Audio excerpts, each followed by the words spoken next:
ಬೃಹತ್ ಭಜನಾ ಕಮ್ಮಟ ಹಳ್ಳಿಗಳಲ್ಲಿ ಈಗ ನಾನು ನೋಡ್ತಾ ಇದ್ದೇನೆ, ಕಾರ್ಕಳದಲ್ಲಿ, ಬೆಳ್ತಂಗಡಿಯಲ್ಲಿ, ಪುತ್ತೂರಲ್ಲಿ, ಸುಳ್ಯದಲ್ಲಿ, ಸ್ಪೆಷಲಿ ಈ ರಿಮೋಟ್ ವಿಲೇಜಸ್ ಅಲ್ಲಿ ಏನಿದೆ, ಇಲ್ಲಿ ಈಗ ಒಂದು ವರ್ಷ 2 ವರ್ಷಗಳಿಂದ ಇದು ನಡೀತಾ ಇರುವಂಥದ್ದು.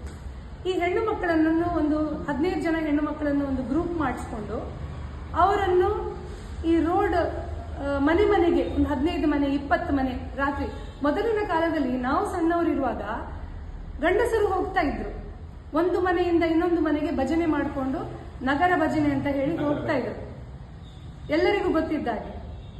ರಾತ್ರಿ ಇಡೀ ಒಂದು 11 ಗಂಟೆವರೆಗೆ ಅವರು ಹೋಗ್ತಾ ಇದ್ರು. ಯಾಕೆ ಹೋಗ್ತಾ ಇದ್ರು ಅಂದ್ರೆ ಇದೇ ರೀಸನ್ಗೆ, ಅಲ್ಲಿ ಮೇಲ್ವರ್ಗ ಕೆಳವರ್ಗ ದೇವಸ್ಥಾನಕ್ಕೆ ಹೋಗ್ಲಿಕ್ಕಿಲ್ಲ. ಹಾಗಾಗಿ ಪ್ರತಿ ಒಂದು ಹಿಂದುವಿನ ಮನೆಗೆ, ಕೆಳವರ್ಗದ ಹಿಂದುವಿನ ಮನೆಗೆ ನಗರ ಭಜನೆ ಅಂತ ಹೇಳ್ಕೊಂಡು ಹೋಗಿ ಅವನು ಭಜನೆ ಮಾಡಿಕೊಂಡು ಅವರ ಅಲ್ಲಿ ಇದ್ದಂತ ಒಂದು ಏನು ಅವರು ಭಜನಾ ಮಂದಿರಗಳನ್ನು ಕಟ್ಕೊಂಡಿದ್ದಾರೆ, ಅದಕ್ಕೆ ಆದಾಯ ಬೇಕು. ಆದಾಯ ಇರುವುದಿಲ್ಲ, ಜನರು ಹೋಗುವ ಪರಿಸ್ಥಿತಿಯಲ್ಲಿ ಇರಲಿಲ್ಲ. ಹಾಗಾಗಿ ಪ್ರತಿಯೊಂದು ಮನೆಗೆ ಹೋಗುವಾಗ 2 ರೂಪಾಯಿ 5 ರೂಪಾಯಿ 10 ರೂಪಾಯಿಯನ್ನು ಸಂಗ್ರಹಿಸಿ ಆ ಭಜನಾ ಮಂದಿರದ ಈ ದೀಪಕ್ಕೆ ಆಗಿರ್ಬೋದು, ಎಣ್ಣೆಗೆ ಆಗಿರ್ಬೋದು, ಹೂವಿಗೆ ಆಗಿರ್ಬೋದು, ಅಗರಬತ್ತಿಗೆ ಆಗಿರ್ಬೋದು, ಅಥವಾ ಏನೋ ಒಂದು ಕಾರ್ಯಕ್ರಮ ಮಾಡ್ಕೊಳ್ಳಿಕ್ಕೆ, ಸಣ್ಣ ಪುಟ್ಟ ಕಾರ್ಯಕ್ರಮ ಆ ಭಜನಾ ಮಂದಿರವನ್ನು ನಡೆಸಿಕೊಳ್ಳಿಕ್ಕೆ ಬೇಕಾಗಿ ಮಾಡ್ತಾ ಇದ್ದಾರೆ. ಎಷ್ಟೋ ಒಂದು ಒಳ್ಳೆ ಕಲ್ಪನೆ ಅದು. ಆದರೆ ಇವತ್ತು ನಾವು ಹೆಣ್ಣು ಮಕ್ಕಳನ್ನು ಯಾರ್ಯಾರ ಮನೆಗೆ ರಾತ್ರಿ ಹೊತ್ತಲ್ಲಿ ಕುಣಿಸ್ಲಿಕ್ಕೆ ಕಳಿಸ್ತಾ ಇದ್ದೇವೆ. ಇದು ಸರಿಯಲ್ಲ.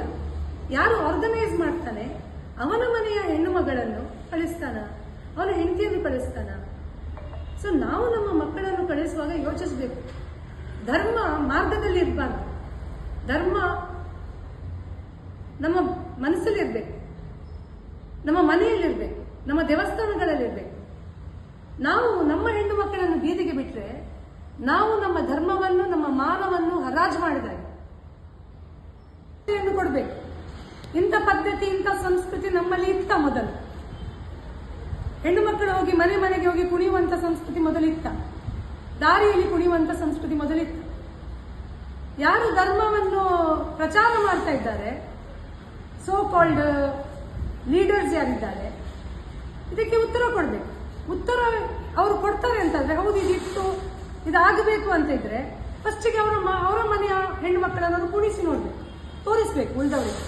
ನೋಡಿ, ನನ್ನ ಹೆಂಡತಿ ಕುಣಿತಾ ಇದ್ದಾಳೆ, ನನ್ನ ಮಗಳು ಕುಣಿತಾ ಇದ್ದಾಳೆ, ನನ್ನ ತಂಗಿ ಕುಣಿತಾ ಇದ್ದಾಳೆ ಅಂತ ತೋರಿಸ್ಬೇಕು ಜನರಿಗೆ. ಅದರ ನಂತರ ಉಳಿದವರು ಅದನ್ನು ಫಾಲೋ ಮಾಡಬೇಕು. ಈಗ ಭಜನಾ ಕಮ್ಮಟದ ನೇತೃತ್ವವನ್ನು ಸ್ವಾಮೀಜಿಯವರು ಒಬ್ಬರೇ ವಹಿಸಿಕೊಳ್ತಿರ್ತಾರೆ, ನಿಮ್ಗೆ ಗೊತ್ತಿರ್ಬೋದು. ಅದರ ಬಗ್ಗೆ ಏನು ಹೇಳ್ತೀರಿ? ಸ್ವಾಮೀಜಿಯವರೇ ಇದರ ನೇತೃತ್ವವನ್ನು ವಹಿಸಿಕೊಳ್ಳೋದು, ಭಜನಾ ಕಮ್ಮಟ ಏನಿದೆ ರಾತ್ರಿ ಕುಣಿಯುವುದು. ಯಾವ ಸ್ವಾಮೀಜಿಗಳು? ನಮ್ಮ ಜಿಲ್ಲೆಯ ಒಬ್ಬರು ಸ್ವಾಮೀಜಿಯವರೇ ಇದನ್ನು ವಹಿಸಿಕೊಳ್ತಾ ಇದ್ದಾರೆ. ಅವರ ನೇತೃತ್ವದಲ್ಲಿ ಇದು ನಡೆಯುವಂಥದ್ದು. ಅವರು ಹೇಳ್ಬೇಕಾದ್ರೆ ಅದು ಸರಿಯಾ ತಪ್ಪ ಅಂತ ಅವರೇ ಹೇಳ್ಬೇಕು. ಕೆಲಸಕ್ಕೆ ಹೋಗ್ತಾರೆ ಕೆಲವರು, ಓಕೆ, ಅದೆಲ್ಲ ಓಕೆ. ಇವನ್ ಹಳ್ಳಿಗಳಲ್ಲಿ ಈಗ ನೋಡಿದ್ರೆ 5:30 ಅವ್ರ ಮನೆಗೆ ಬರ್ತಾರೆ. ಈ ನಿಯಮಗಳನ್ನು ಯಾಕೆ ಮಾಡಿದ್ದಾರೆ ಅಂದ್ರೆ ನಮ್ಮ ರಕ್ಷಣೆಗೆ ಬೇಕಾಗಿ ಮಾಡ್ಕೊಂಡಿದ್ದಾರೆ. ಸೊ ನಾವು ಅದನ್ನು ಉಲ್ಲಂಘಿಸಿದಾಗ ಅದರ ಪರಿಣಾಮ ಸಹ ನಮಗೆ ಫೇಸ್ ಮಾಡಲಿಕ್ಕೆ ಸಿಗ್ತದೆ. ಈಗ ಹೆಣ್ಣು ಮಕ್ಕಳಿಗೆ ಎಷ್ಟೋ ಒಂದು ಟೈಮಲ್ಲಿ ದೇವಸ್ಥಾನಗಳಿಗೆ ಹೋಗ್ಲಿಕ್ಕಿಲ್ಲ. ಯಾಕೆ ಹೋಗ್ಲಿಕ್ಕಿಲ್ಲ ಅಂತ ಅದಕ್ಕೆ ಅದರದೇ ಆದ ಒಂದು ಬೇಸ್ ಇದೆ, ಸೈಂಟಿಫಿಕ್ ಬೇಸ್ ಇದೆ. ಸೊ ಇಷ್ಟೆಲ್ಲ ನಮ್ಮ ಧರ್ಮ ನಮಗೆ ಒಂದು ಬದುಕಲಿಕ್ಕೆ ಅವಕಾಶ ಮಾಡಿಕೊಟ್ಟಾಗ ನಾವು ಅದರ ವಿರುದ್ಧ ನಾವು ಹೊಸ ಮಾಡರ್ನೈಸ್ ಅಂತ ಹೇಳಿದ್ರೆ ಕುಣಿಸುವುದಲ್ಲ ಹೆಣ್ಣು ಮಕ್ಕಳನ್ನು. ಹೆಣ್ಣು ಮಕ್ಕಳು ಆಕ್ಚುಲಿ ಕುಣಿತಾ ಇದ್ದಿದ್ದು ಎಲ್ಲಿ? ದೇವಸ್ಥಾನಗಳಲ್ಲಿ. ಯಾರು ಹೆಣ್ಣು ಮಕ್ಕಳು ಕುಣಿತಾ ಇದ್ರು? ಈಗ ನೀವು ನೋಡಿ, ಮೇಲ್ವರ್ಗದವರು ಸೊಂಟಕ್ಕೆ ಪಟ್ಟಿ ಇಟ್ಟು, ಮುಂದಲೆ ಇಟ್ಟು, ಚಂದ ಶೃಂಗಾರ ಮಾಡಿ, ಇದು ರೇಷ್ಮೆ ಸೀರೆ ಹಾಕಿ ದೇವರ ಮುಂದೆ ಕುಣಿಯುವಂಥದ್ದು ನಾವು ನೋಡ್ತೇವೆ. ಅದೇ ನಮ್ಮ ಹಿಂದುಳಿದ ವರ್ಗದ ಹೆಣ್ಣು ಮಕ್ಕಳು ಚಪ್ಪಲಿ ಇಲ್ಲದೆ ಕಿಲೋಮೀಟರ್ಗಳು ನಡ್ಕೊಂಡು, ದೇವರ ಮಾರ್ಗದಲ್ಲಿ ಇಲ್ಲ. ದೇವರು ನಮ್ಮ ಆತ್ಮದಲ್ಲಿರುವುದು, ದೇವರು ದೇವಸ್ಥಾನದಲ್ಲಿರುವುದು, ನಮ್ಮ ಮನೆಗಳಲ್ಲಿರುವುದು. ಮಾರ್ಗದಲ್ಲಿ ದೇವರಿದ್ದಲ್ಲ. ಎಲ್ಲ ಕಡೆ ದೇವರಿದ್ದರಲ್ಲ, ಹಾಗಾದ್ರೆ ಮತ್ತೆ ನಾವು ದೇವಸ್ಥಾನ ಹೇಗೆ ಕಟ್ಟೋದು? ಭಜನಾ ಮಂದಿರಗಳನ್ನು ಹೇಗೆ ಕಟ್ಟೋದು? ಮಾತಾಡಿದಾಗ ಮಾತ್ರ ಜನ ಪರ ವಿರೋಧ ಅಂತ ಹೇಳಿ ಆಲೋಚನೆ ಮಾಡ್ಲಿಕ್ಕೆ ಸ್ಟಾರ್ಟ್ ಮಾಡ್ತಾರೆ. ಈ ಭಜನೆ ಭಕ್ತಿ ಪ್ರಧಾನದ ಬದಲು ಬೇರೆ ಡೈವರ್ಟ್ ಆಗ್ತಾರೆ. ಬೇರೆ ಡೈವರ್ಟ್ ಆಗ್ತಾ ಇದೆ.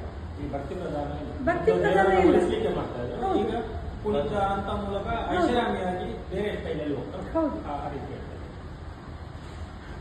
ಮತ್ತೆ ನಮ್ಮ ಹೆಣ್ಣು ಮಕ್ಕಳನ್ನು ನಾವು ಯಾರ್ಯಾರ ಮುಂದೆ ಯಾಕೆ ಕುಣಿಸ್ಬೇಕು ಅಂತ ಹೇಳಿ ನಮ್ಮ ಪ್ರಶ್ನೆ.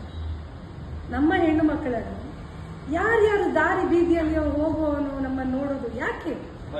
ಆ ಕುಣಿತದಿಂದಾಗಿ ಅವರಿಗೆ ಏನೋ ಮುಜುಗರ ಅಂತಲ್ಲ, ಅವ್ರು ಆ ಸಂಘ ಏನು ಅವ್ರು ಒಂದು ಭಜನೆ ಕುಣಿಲಿಕ್ಕೆ ಬರುವಂತವರು ಸಮಿತಿ ಅಂತ ಇದರಲ್ಲಿ ಬರ್ತಾರೆ. ಸಮಿತಿಯವರ ಒಂದು ಮನೆಯವರಿದ್ದಾರೆ ಅಂತ ಅವರು ಯಾರು ಕಾರ್ಯಕ್ರಮ ಆಯೋಜನೆ ಮಾಡುವವರು ಅವರಿಗೆ ಇಂತಿಷ್ಟು ಅಂತ ಕೊಡ್ತಾರೆ.